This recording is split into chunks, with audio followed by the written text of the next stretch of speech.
আমরা প্রতিনিয়ত যেসব টুলস বা ফাইলসগুলো অনলাইন থেকে ডাউনলোড করে থাকি, দেখা যায় বিভিন্ন কারণে ওগুলো আপনি ইরর দেখা দেয় যে এই ফাইলটা মিসিং আছে বা এই জিনিসটা মিসিং দেখা যায়, ইরর দেখা দেয়। এটা সম্পূর্ণ কারণ বা বেশিরভাগ কারণেই দেখা যায় যে আপনাদের যে অ্যান্টিভাইরাসটা চালু থাকে, এই জন্য এই সমস্যাগুলো দেখা দেয়। তা আজকে আপনাদেরকে দেখাবো কীভাবে অ্যান্টিভাইরাসটি পার্মানেন্টলি বন্ধ করা যায়। তো প্রথমে আমরা এই যে ডকুমেন্টটা দেখতেছেন, ডকুমেন্টটা থাকবে আমার ডেসক্রিপশনে দেওয়া। এই ডকুমেন্টটা ঠিক সেইভাবে যেভাবে আমি করতেছি ঠিক ওইভাবে আপনি সাজিয়ে নেবেন। আমাদের সেটিংসে শুধু আপনি রেজিস্ট্রি এডিটরে যাবেন। রেজিস্ট্রি যাওয়ার পরে যে লোকাল আছে, এখান থেকে যে সফটওয়্যার পরে প্রাইভেসির নিচে গেলে আপনি দেখতে পারবেন যে আমাদের উইন্ডোজ ডিফেন্ডার নামে একটি ফোল্ডার আছে।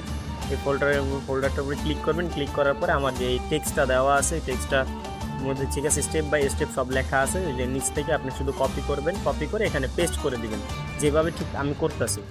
আপনি যদি এইভাবে করেন তাহলে সম্পূর্ণভাবে আপনার অ্যান্টিভাইরাসটি পার্মানেন্টলি বন্ধ হয়ে যাবে। স্টেপ বাই স্টেপ শুধু খালি আপনার এখানে কপি এবং পেস্ট করতে হবে। এখানে সবসময় খেয়াল রাখবেন যে 32 যে বিটটা আছে ওইটাই সিলেক্ট করার, কারণ আমাদের 32 বিটই প্রয়োজন। এখন আপনার যে পিসিতে যদি 64 বিট ব্যবহার করেন বা 32 বিট ব্যবহার করেন তাতে কোনো সমস্যা নেই, কিন্তু এখানে আপনি সবসময় 32 বিটটাই ব্যবহার করবেন। 32 বিটটা ব্যবহার করে আপনি কপি এবং পেস্ট করবেন। পেস্ট করার পরে এখানে এই সাইডে রাইট বাটন ক্লিক করার পরে আপনি এন্টার ক্লিক করবেন। এন্টার ক্লিক করার পরে এখানে মান দেখা দেবে যে 0, ওখানে শুধু আপনি 1 লিখে ওকে দিয়ে দিবেন। জাস্ট এতটুকুই কাজ, আর কোনো কিছু করতে হয় না বেশি একটা কিছু। এখান থেকে যেভাবে আমি কপি পেস্ট করতেছি ওটা একটু ভালো করে খেয়াল করে দেখে আপনি শুধু কপি পেস্ট করে দিবেন। ইনশাআল্লাহ আপনার এই যে আপনার অ্যান্টিভাইরাসটা আছে, অ্যান্টিভাইরাসটা পার্মানেন্টলি বন্ধ হয়ে যাবে।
কাজটি সম্পূর্ণ হওয়ার পরে অবশ্যই আপনারা আপনাদের পিসিটা একবার রিস্টার্ট দিয়ে নেবেন।